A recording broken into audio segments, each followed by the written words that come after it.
तो आज हम बात कर रहे हैं जावा प्रोग्रामिंग की बिल्कुल शुरुआती बातों पर और हाँ, ज़रूरी सॉफ्टवेयर सेटअप पर भी। हमारे पास कुछ नोट्स हैं एक जावा सेशन के। इनका मकसद है प्रोग्रामिंग का डर कम करना और जावा सीखने के पहले कदम आसान बनाना, खासकर उनके लिए जो जैसे सेलेनियम वगैरह में जाना चाहते हैं।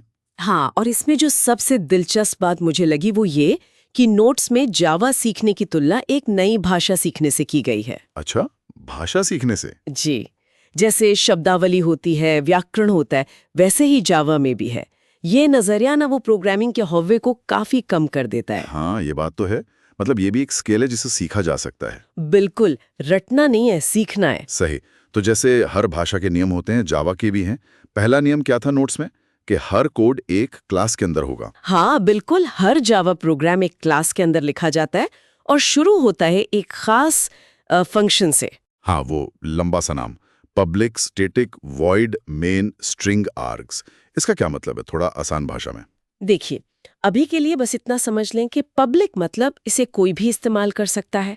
स्टैटिक मतलब इसे चलाने के लिए क्लास का ऑब्जेक्ट नहीं बनाना पड़ता। और वॉइड मतलब ये फंक्शन कुछ लौटाता नहीं है। ये बस क्या कहते हैं, प्रोग्राम का एंट्री पॉइंट है जहां से सब शुरू होता है। ठीक है, एंट्री पॉइंट समझ गया।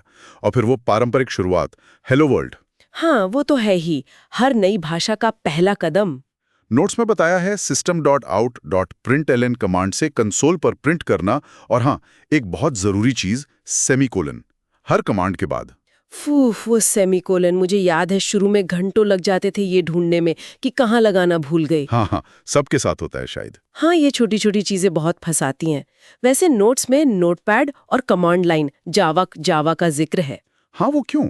आजकल कौन करता है वैसे? वो इसलिए ताकि ये समझ आए कि पर्दे के पीछे हो क्या रहा है, कंपाइल कैसे होता है, रन कैसे होता है।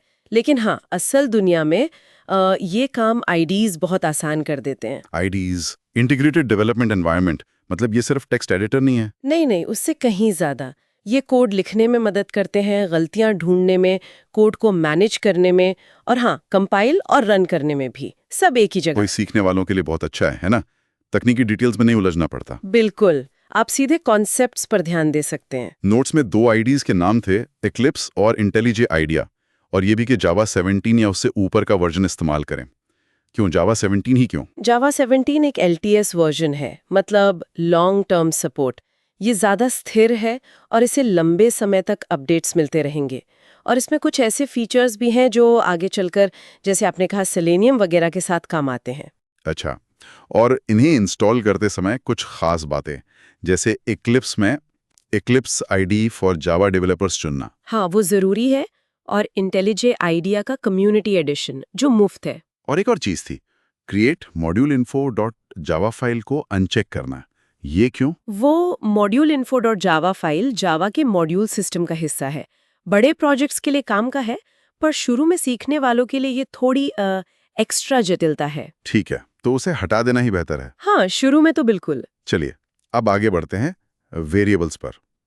प्रोग्रामिंग का एक और अहम हिस्सा, जैसे गणित में एक्स वाई होते हैं। जी, जानकारी स्टोर करने के लिए। लेकिन जावा में खास बात यह है कि वेरिएबल बनाते समय उसका टाइप बताना पड़ता है। हाँ, ये बताना जरूरी है कि उसमें किस तरह का डेटा आएगा। बिल्कुल, यही वो बाल्टी और वॉशिंग मशीन वाली तुलना काम आती है नोट्स की। हाँ, वो मुझे काफी अच्छी लगी। प्रिमिटिव डेटा टाइप्स जैसे इंट, बुलियन, चार, डबल, ये सिर्फ वैल्यू रखते हैं, बाल्टी की तरह।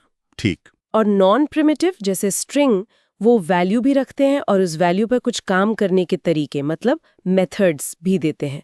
जैसे वॉशिंग मशीन कपड़ा रखती भी है, धोती भी है। बढ़िया उदाहरण है। अच्छा, नोट्स में एक और मजेदार बात थी कि एक कैरेक्टर 4 को इंटीजर इंट में डाल सकते हैं और उसकी ASCII वैल्यू स्टोर हो जाती है। हाँ, और इसका उल्टा भी कर सकते हैं।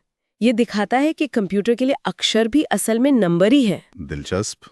ये छोटी सी बात आपको डेटा इनकोडिंग जैसी बड़ी चीजों की तरफ ले जाती है आगे चलकर। आखिर में नोट्स में ऑपरेटर्स का जिक्र था, जोड़ने घटाने वाले plus minus into division percentage, और तुलना करने वाले equal, less than, greater than, and. हाँ, बेसिक गणित और लॉजिक के लिए। और फिर होमवर्क भी था। हाँ, आयत और वृत्त का क्षेत्रफल निकालना। ने हाँ, वो बहुत जरूरी है। बहुत ज्यादा, लगातार छोटे छोटे कदम ही आपको आगे ले जाते हैं। तो कुल मिला के नोट्स यही दिखाते हैं कि जावा की शुरुआत उतनी डरावनी नहीं है। सही नजरिया चाहिए, सही टूल्स चाहिए और बेसिक्स पर ध्यान देना है। बिल्कुल सही कहा। और एक बार ये बुनियाद बन जाए फिर असली मजा शुरू होता है। मतलब ये सोचना कि इन आसान सी चीजों वेरिएबल, ऑपरेटर, प्रिंट कमांड को जोड़कर क्या-क्या बनाया जा सकता है। कोई ये सोच सकता है कि अच्छा, क्या मैं वेब पेज से किसी बटन का टेक्स्ट लेकर एक स्ट्रिंग वेरिएबल में स्टोर कर सकती हूँ और फिर system.out.println से प्रिंट करके देख सकती हूँ कि सही टेक्स्ट मिला या नहीं। यही छोटी सोच आगे बढ़कर सेलेनियम से ब्राउजर ऑटोमेशन तक ले जाती है। वाह, तो ये बेसिक्स असल में बहुत पावरफुल बिल्डिंग ब्लॉक्स हैं।